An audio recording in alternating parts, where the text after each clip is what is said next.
Good afternoon and welcome to this edition of Generación STEM Get Future Ready livestream. My name is Marifer Zavala, Graduate Assistant for Generación STEM at Texas State. I'm so excited to be back for another Get Future Ready session.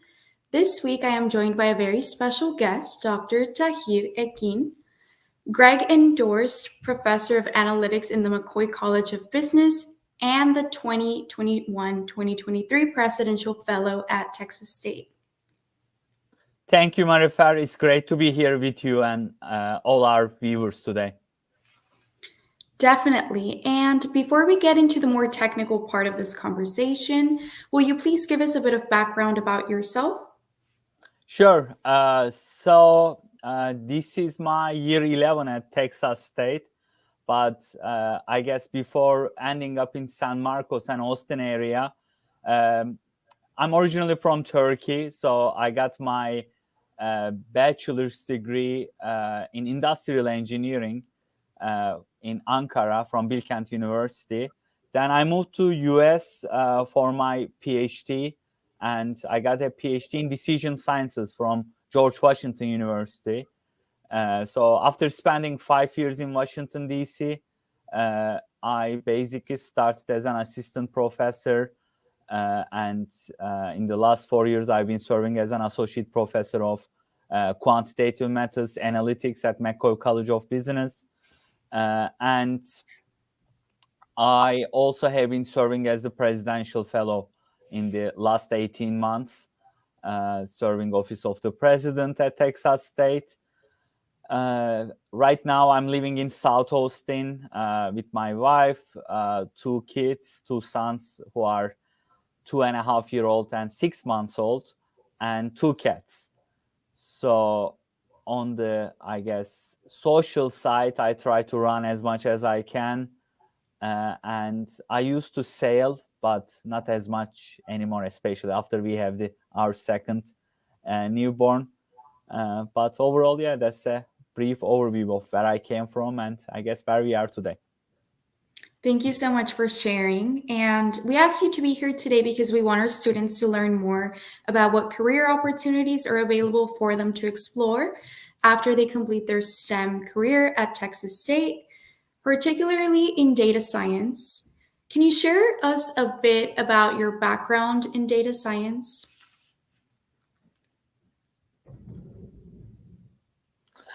Sure. So let me briefly talk about first what data science is. And there have been many buzzwords, especially used in the last 5 years, last decade around this area. So I guess use of data has been around probably, I guess, since the very first people around, right? Since the beginning of the civilization. But especially in the last 10, 20 years, we have been generating lots of data. We have the computing resources to work with that data that's being generated. And more we are seeing its direct impact on our lives. So there is also this term we use, analytics, and more some people use narrow artificial intelligence for some of the things that also is relevant to data science. But just to give you an idea, again, analytics is more of the science of or art of collecting, processing and analyzing data. And it could be for either it could be in domains like natural science or social sciences, or it could be also for business purposes. And then you have the definitions of data analytics and business analytics, depending on your final objective. But at the end of the day, we want to extract insights from data and communicate it to the stakeholders to basically come up with meaningful change. So there are different domains that are overlapping or supporting data science. 3 major areas are basically potentially statistical, mathematical algorithms and methods. Another one is computing. And the third one is subject domain expertise. To really have the whole package, ideally, you would be sitting at the intersection of these 3. And in the especially last decade, I guess this started as the big tech, the Googles, Amazons of the world, making it more mainstream.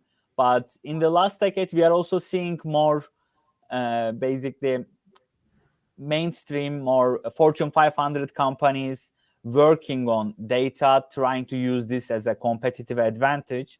Now, at this point, it has become an essential component of most of the businesses and even basically scientific endeavors. So overall, just to give you a few ideas, we are all aware how Meta's, Apple's, Google's of the world are using it. For instance, whenever you do a search in, let's say, in a web search engine like google.com, right? You would be just given, there is lots of content in the internet, but you would be just given 10 pages or links. So that would be result of a data science algorithm. Or again, these tools are becoming better and better. We are able to communicate with Siri, Alexas of the world through speech recognition. So that's also another example. You go to retail, especially with e-commerce, pretty much you are able to get personalized recommendations based on what you purchased and also based on the similar users' behavior to you. Again, Netflix, like TikToks of the world, pretty much all the content that we basically both generate and consume are impacted to a certain level by these data science algorithms. And overall, again, this is a large domain. So there could be folks who are working on algorithms. There could be folks who are working on the applications. So there are different levels of skills needed, but overall, for instance, you may not be writing the algorithms yourself, but you may just be interacting with the data visualization output that you get. And your job may involve communicating that to your peers in your specific area.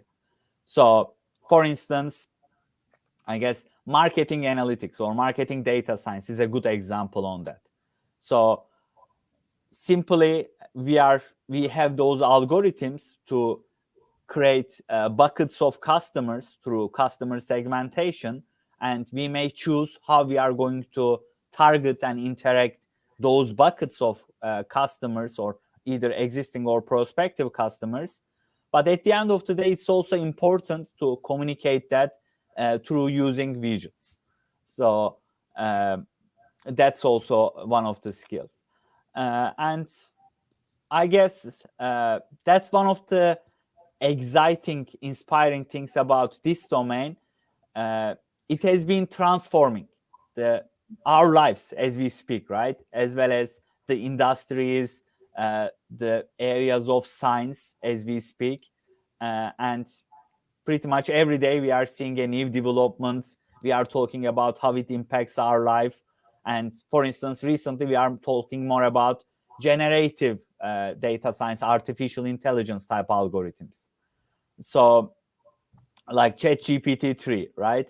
The way that is going to impact our lives, either as students, as basically business professionals, or while we are doing our science, I mean, writing our papers, how it would impact us going forward. So overall, I think we have made great progress, but the exciting part is there is also a lot to be done in this domain, and lots of dynamic changes. Well, data science sounds really interesting. Can you share with our viewers some benefits of a data science career trajectory, or the value of data science expertise for a STEM professional? Sure. So as I briefly mentioned, either you may be you may be using your STEM skills to come up with the algorithms. So for instance, computing skills as well as statistics, mathematics skills are foundational blocks for data science. So in our basically STEM programs, most of the time our students end up taking at least a few courses emphasizing those. So let's say that you are a biology chemistry major, you may be already benefiting from data within your experiments, but in some areas you may also be, your results, your experiments may be generating relatively large data sets. And one area that we are seeing this is physics, especially astrophysics. I mean, just think about all the data we are able to collect through basically satellites and basically data science helps us to make sense of that data. So first be able to work with that data, then make sense of that data, and coupled with the subject domain expertise, that becomes powerful, useful. So getting to more subject domain expertise, more and more, it used to be the case that the actual science and the algorithms wouldn't communicate with each other as much. But more and more, we are seeing these what we call as physics-inspired or bio-inspired algorithms, machine learning, data science, artificial intelligence algorithms. So I think there is a great opportunity for our STEM majors to basically get exposed to some of these data science skills to basically become even more proficient in their domains today and tomorrow, because this is not necessarily going anywhere, and we are generating more data every day, and we are just scratching the surface of the power of the combination of data science and these subject domains. On the other hand, another skill pretty much anyone needs would be data literacy as well as data communication. So you may be just working with relatively small data sets, or you may just be a consumer of these algorithms outputs. But at the end of the day, this is becoming more and more of a survival skill, just to know the drawbacks, the potential of the data when you see it, and when you are communicated, understanding basically what is potentially problematic of that data collection, the way it was shared with you.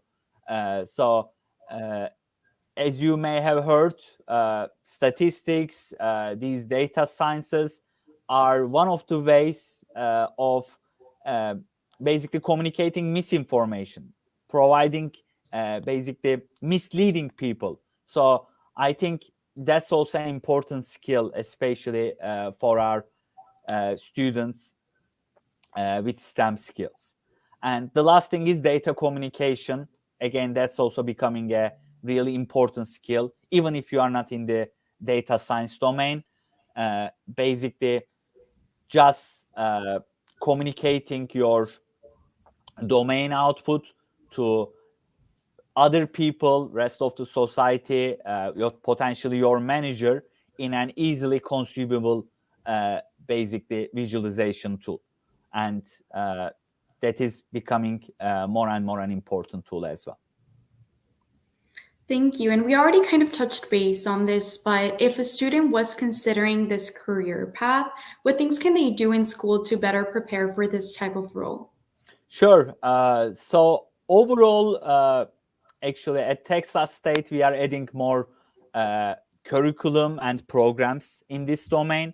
So one of the things actually that will start next semester, fall 23, is our minor in data analytics.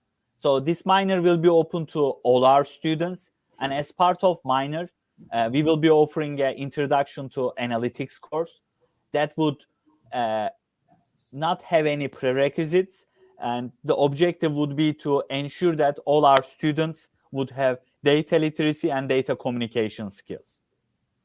And then the minor was established based on the directive of provost and basically a working group of professors, colleagues from every college.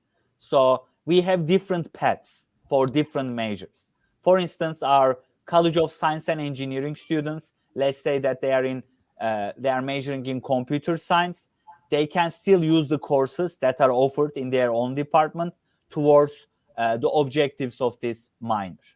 So we have identified with this working group some core skills. So they will need to get at least one intro class, then a computing class, one statistics, and one basic the algorithms class. But these classes would look different for different majors. For instance, a psychology major would be taking a different class compared to a computer science major. So we try to utilize most of the existing curriculum in our campus and offer classes when new classes when necessary. So that could be one option. And overall, we will be sharing the details and advertising this more with our campus community. Other than that, obviously, we have these co-op opportunities. Given that we are in the Texas Innovation Corridor, both in Austin and San Antonio, there are so many data science companies. So it's an exciting time to be where we are. So most of the companies are moving here, and they can be a manufacturing company or automotive company, let's say as Tesla. But at the end of the day, most of them are basically utilizing the principles of Industry 4.0, which are also STEM programs, especially in engineering, are designed around, which end up using lots of data. So in different programs, we have many faculty who have been utilizing data, who have been overlapping with data science. I think in the overall university, we have 70 plus faculty, basically. So pretty much faculty in your own programs, departments are a great resource. And you can always reach out to me if you don't know where to start. But overall, our honors college provides great opportunities. Basically, a number of us data science faculty are basically mentors serving the honors college students. And every year, for instance, we have a undergrad research conference, as you may know, right? So that's a great opportunity to work with faculty, use the resources we have. So recently, we also have started more programs to bring our colleagues from industry to campus. So along those lines, in College of Science and Engineering, in the previous semester, we have organized, we have some faculty members from mathematics led this.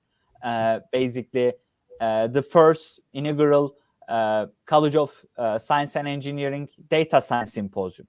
So we had faculty members from across the campus and external, basically invitees, talked about their research, what they do.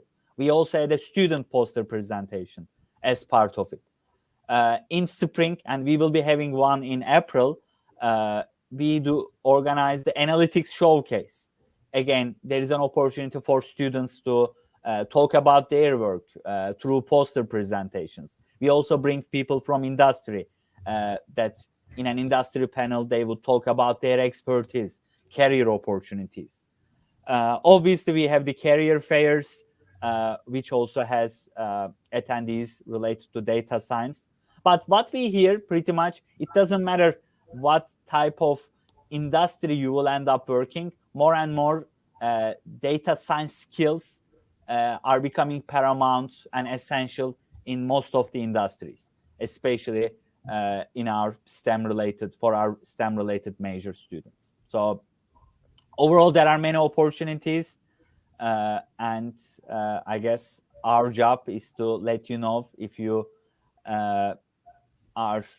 don't know where to start, and obviously Generation STEM is a good place to start as well. Thank you so much, and that sounds like a great initiative. I hope that our students are able to take advantage of these types of opportunities. And I'm going to ask you one last question. Sure. Are you in the same line of work you thought you would be as a student?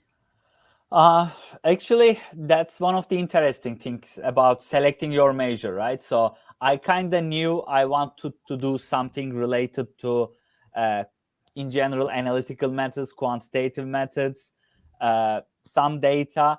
But I guess when I was choosing my major, I didn't really know what opportunities are out there. So I studied industrial engineering because back then I was thinking that system-wide thinking would provide me some flexibility, and it kind of did. At the end of the day, I ended up going towards more statistics, operations research, more decision sciences route, which itself also had transformed a lot in the last 10-15 years. So I think one of the things, obviously, I mean, most people out there could end up doing something not 100% overlapping with their major or what they studied. So being flexible and understanding, and this is a lifelong goal, right? Understanding what you are interested in, what you enjoy doing, and ideally, basically overlapping that with some of the industry trends. I think being adaptable, being flexible is one of the things I have seen the huge benefit of. So that may be a minor recommendation I could make. And that's what we are seeing overall. I mean, with the emergence of data science. So, I mean, there wasn't a domain of data science probably 15 years ago. There were people doing data-related work in physics, in statistics, in computer science, in, again, some business functions, in engineering. But then basically more and more, this has become a more standalone task, given the needs of both business and scientific community, as well as the emergence, right? So therefore, it's not like a hard-defined goal. Obviously, you should think a little bit in a flexible way. It should be more about gaining the skills that would be useful in line with what you want to accomplish. And ideally, you would basically, our students would use these opportunities that we also try to provide at Texas State to stay updated with what is going on in the world, right?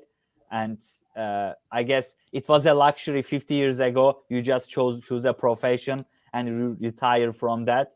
But the way that how quickly things are changing, we don't have that luxury anymore. So even let's say that you decide to be a industrial engineer, probably industrial engineering would be very different 20 years, 10 years, 5 years from now. So I think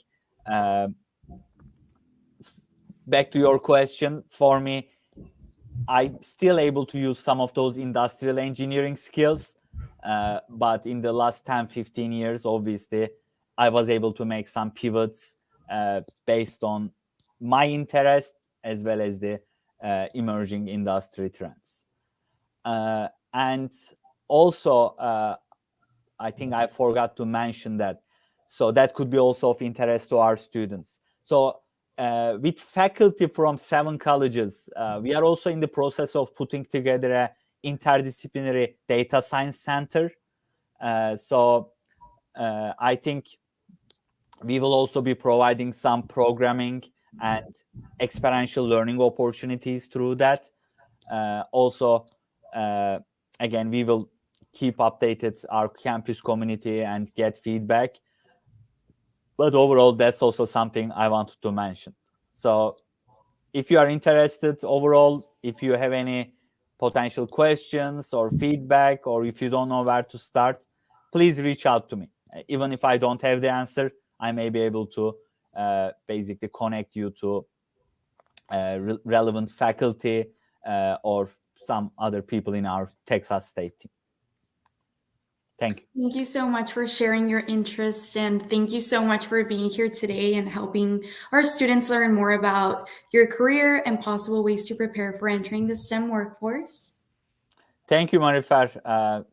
I'm really happy that you have provided me this opportunity, and I wish you the best. Thank you all for joining us today for this edition of Get Future Ready. Have a great day and see you next time. If you're a student at Texas State working towards a career in the STEM workforce, please reach us so that we can help you navigate your STEM career development at Texas State.